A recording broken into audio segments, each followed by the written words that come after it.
understanding yourself. So how important has been that spending time with yourself? And దాని వల్ల అసలు ఎలాంటి ఉపయోగం ఉంది? ఫస్ట్ ఆఫ్ ఆల్ మన ప్రియతమ గౌరవ ముఖ్యమంత్రి గారు నారా చంద్రబాబు నాయుడు గారు ముఖ్య అతిథిగా ఏర్పాటు చేసినటువంటి ఈ పుస్తక ఆవిష్కరణ కార్యక్రమంలో నేను ఒక అతిథిగా రావటం నాకు అవకాశం కల్పించినటువంటి శరణి, వారి కుటుంబ సభ్యులు, ముఖ్యంగా మంత్రివర్యులు నారాయణ గారు, తన మామయ్య గారు, నా సోదరుడు గంటా శ్రీనివాస్ అండ్ చాలామంది అతిథి మహారథులు అండ్ ఫ్యూచర్ మన రాష్ట్ర భవిష్యత్తు, మన దేశ భవిష్యత్తు మీ కళల్లో కనిపిస్తుంది. అలాంటి యంగ్స్టర్స్, ఆల్ ద స్టూడెంట్స్, మీ అందరికీ సభాముఖంగా నా హృదయపూర్వక అభినందనలు, ధన్యవాదాలు, నమస్కారాలు తెలియజేసుకుంటాను. It's a great opportunity to be here one amongst you all. ఇలాగా శరుడి ఇంటికి వచ్చినప్పుడు ఒక బుక్ రాశాను. అది మీరు ముఖ్యమంత్రి గారు ఇనాగ్రేట్ చేస్తే బాగుంటుంది, వెరీ పర్పస్ఫుల్ బుక్ అని అమ్మాయి చెప్పినప్పుడు చాలా అమేజ్ అయ్యాను నేను. ఆ బుక్ని క్లుప్తంగా నేను 4-5 పేజీలు చూసినప్పుడు నాకు ఎప్పటి నుంచో ఇలాంటి పర్సనాలిటీ డెవలప్మెంట్ మీద, అలాగే సీక్రెట్ అనే ఒక బుక్ ఉండేది. అది ఎన్నో దశాబ్దాలు, 2-3 దశాబ్దాల ముందే ఆ బుక్ నేను చూడటం నాకు జరిగింది, తటస్థపడింది. అప్పుడు ఇంకా ఇండియాలో రాలేదు ఆ బుక్, దాని ట్రాన్స్లేషన్ కానీ దాని వీడియో నేను చూడటం జరిగింది. ఆ బుక్లో చెప్పిన ఎన్నో విషయాలు నాకు తెలుసో తెలియకనో నాకు నేనుగా అనుకున్న అవన్నీ ఆచరించడం మొదలుపెట్టాను నేను. అది నాకు ఎంతో హెల్ప్ అయింది. ఓ ఇలా ఉంటుందా అన్నది. సో తను అడిగిన ప్రశ్న కానీ ఇందాక గౌరవ ముఖ్యమంత్రి గారు చెప్తున్న దానికి మైండ్ సెట్ షిఫ్ట్ అనేది అత్యంత అవసరం. మనం ఒక గాడిన పడి అదే ధోరణిలో ఒక గానుగెద్దులాగా కష్టపడతాం. ప్రతి వాళ్ళు కష్టపడతారు. బట్ ఆ కష్టపడటంలో స్మార్ట్గా కష్టపడతారా, హార్డ్ వర్క్ తోటి వాళ్ళు కష్టపడుతున్నారా అనే దాని మీద మనం ఆలోచించుకుంటే కనుక చాలామంది ఇలాంటి అవేర్నెస్ లేక, ఇలాంటి శరణి లాంటి వాళ్ళు ఇచ్చేటువంటి పుస్తకాలు వాళ్ళకి గైడ్ చేయక, లేకపోతే గురువులు గైడ్ చేయక, లేకపోతే వాళ్ళుగా ఆ షిఫ్ట్ అనేది తెలియక అదే గానుగెద్దులాగా అదే కష్టంతో అలాగే జీవితాన్ని వెళ్ళదీసే వస్తారు. అట్లాగే ఏదో టైంలో రిటైర్డ్ అయిపోతారు, జీవితం చాలిస్తారు, ఇది చాలు ఈ జన్మకి ఇంతే అనుకుంటారు. అది కరెక్ట్ కాదు. మైండ్ షిఫ్ట్ చేయటం మూలంగా కష్టపడే మనస్తత్వం ఉంటే నీ ఇష్టమైనటువంటి ప్రొఫెషన్లో కనుక నువ్వు ఉండగలిగితే ఆ రాణింపు, ఆ వెళ్ళే హైట్స్ అది వేరే. అంటే ఉదాహరణకి నేను చెప్పుకుంటే నా గురించి సాదాసీదా కుటుంబంలో పుట్టి ఒక మామూలుగా ఒక డిగ్రీలో యావరేజ్ మార్కులతో చేసిన తర్వాత ఏం చేయాలి, ఎలా చేయాలి అని అనుకుంటే నా తల్లిదండ్రులు నన్ను గైడ్ చేసేంత నాలెడ్జ్ కూడా వాళ్ళకి లేదు.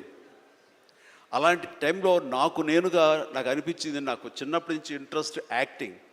10th క్లాస్ చదువుతున్నప్పుడు ఒక డ్రామా వేశాను, బెస్ట్ యాక్టర్ వచ్చింది. కాలేజ్ డేస్లో ఇంకో డ్రామా వేశాను, అది బెస్ట్ యాక్టర్ వచ్చింది. అది documented, it's that full proof. So నాకు అనిపించింది, ఓహో మనలో గొప్ప నటుడు ఉన్నారనమాట, మనం కనుక ట్రై చేస్తే సినిమా ఇండస్ట్రీలో ఒక లెవెల్లో ఉండొచ్చు అనమాట.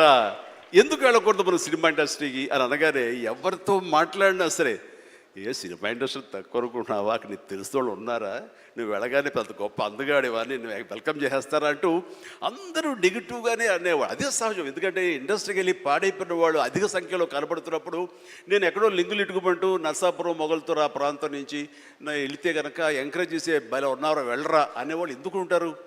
కానీ లోపల నా తపన అంతా ఖచ్చితంగా వెళ్తే వెళ్ళాలి అనిపించింది. అదే విషయం అమ్మా నాన్నలు చెప్పాను. నేను మైండ్ షిఫ్ట్ గురించి మాట్లాడుతున్నాను. అమ్మా నాన్నలు చెప్తే, నువ్వు వెళితే నీకు ఇంట్రెస్ట్ ఉంటే వెళ్ళు, కానీ ఏదైనా జరగచ్చు, రేపు నువ్వు రాణించవచ్చు, రాణించకపోవచ్చు.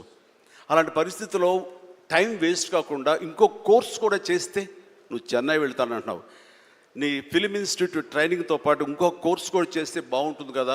సపోజ్ ఇది రాణించలేదు, ఇంకో దాంట్లోకి వెళ్తావు, టైం వేస్ట్ కాదు అంటే వాళ్ళ మాట కాదలేక, ఏమో బొమ్మ పైకి సరితే కాయిన్ బొమ్మ పడవచ్చు, బొలుసు పడవచ్చు, జీవితంలో ఏది మనం ఊహించి చెప్పలేం అనే ఉద్దేశంతో నేను ఏం చేశానంటే ICWI, institute of cost accountants and works of India, ఇది ఎగ్మూర్లో ఉంటుండేది చెన్నైలో. అక్కడ నైట్ కాలేజీ చేస్తూ పగలంతరేమో ఫిల్మ్ ఇన్స్టిట్యూట్లో ట్రైనింగ్ తీసుకుంటూ అలాగా 2 జోడు గుర్రాల స్వారీ లేదా 2 పడవల మీద ప్రయాణం చేయడం ప్రయత్నం చేశాను. కానీ ఎక్కడో నాకు ఇష్టం లేనిది అంతంత మాత్రంగా తప్పదని చేయబడ్డటువంటి ఐసీడబ్ల్యూఏ కోర్స్ మీద నాకు నిరాశక్త కలిగింది. దాన్ని నెమ్మదిగా దానికి తెలియదుకాలు ఇచ్చేసి వదిలేశాను. ఆ తర్వాత ఫిలిం ఇన్స్టిట్యూట్లోనే నేను ఏమైనా చేయాలి, చావో రేవో బతుకో చావు ఇక్కడే ఉండాలి, మనం ఇందులో చేయాలి. ఎప్పుడైతే నేను ఒక డెసిషన్ తీసుకున్నానో నన్ను నేను ప్రూవ్ చేసుకోవడానికి నేను కష్టపడి పనిచేయాలి, నేను ఇందులో సాధించాలి, ఏమైనా అయ్యి తీరాలి అంటూ చాలా స్ట్రాంగ్గా నేను అనుకున్నాను. లేకపోతే నాకు జీవితం లేదు అనుకున్నాను.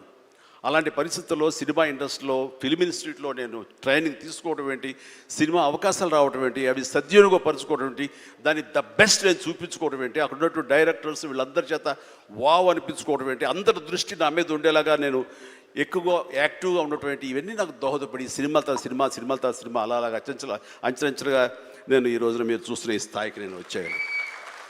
ఇక్కడ ఏంటంటే ఏమైనా సరే 2 చేద్దాం, జీవితం ఏమవుతుందో అనే అభద్రతా భావంతో ఉండే కంటే కాదు, ఖచ్చితంగా అనుకుంటే సాధించవచ్చు, నాలో టాలెంట్ మీద నాకు నమ్మకం ఉంది, నేను సాధించగలను, కాబట్టి అది వద్దు అనుకుంటూ మైండ్ షిఫ్ట్ చేసుకుని దీని మీద ఫోకస్ పెట్టాను సరే, అక్కడ నేను సఫలీకృతుడయ్యాను.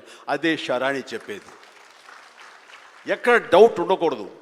ఆ ప్రొఫెషన్ నీకు ఇష్టమైన ప్రొఫెషన్ అయ్యి ఉండాలి, దాని మీద నువ్వు ఇంట్రెస్ట్ పెంచుకోవాలి, అది సాధించడానికి కష్టపడి పనిచేయాలి, ఒళ్ళొంచి పనిచేయాలి, అది కూడా స్మార్ట్గా పనిచేయాలి. వీటన్నిటితో పాటు మన వ్యక్తిత్వం, మన బిహేవియరు, మన మంచితనం ఇవన్నీ కూడా యాడెడ్ ఫ్లేవర్, అది చక్కటి అందాన్ని ఇస్తాయి నువ్వు వెళ్తున్న ఈ బాటలో. అది చాలా important.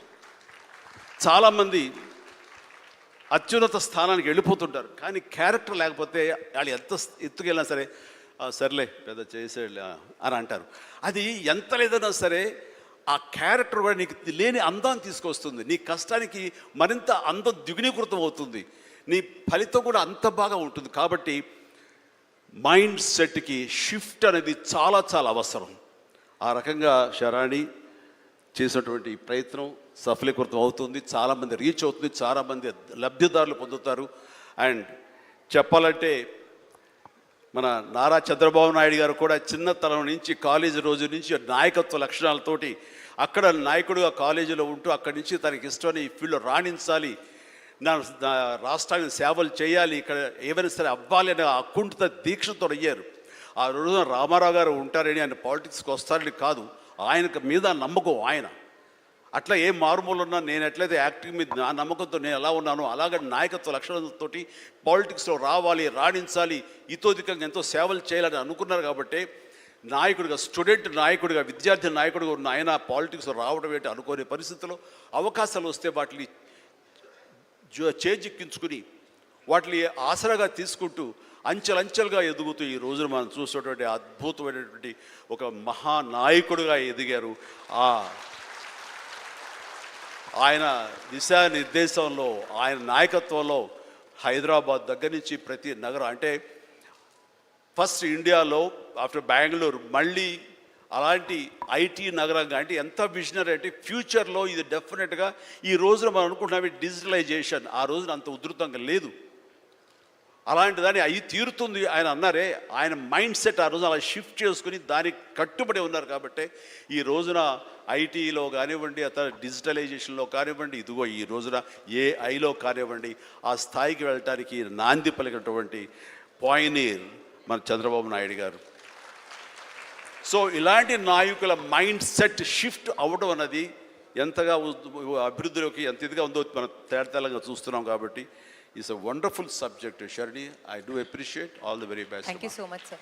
One takeaway I can take from our conversation today is redefining obstacles as learning opportunities.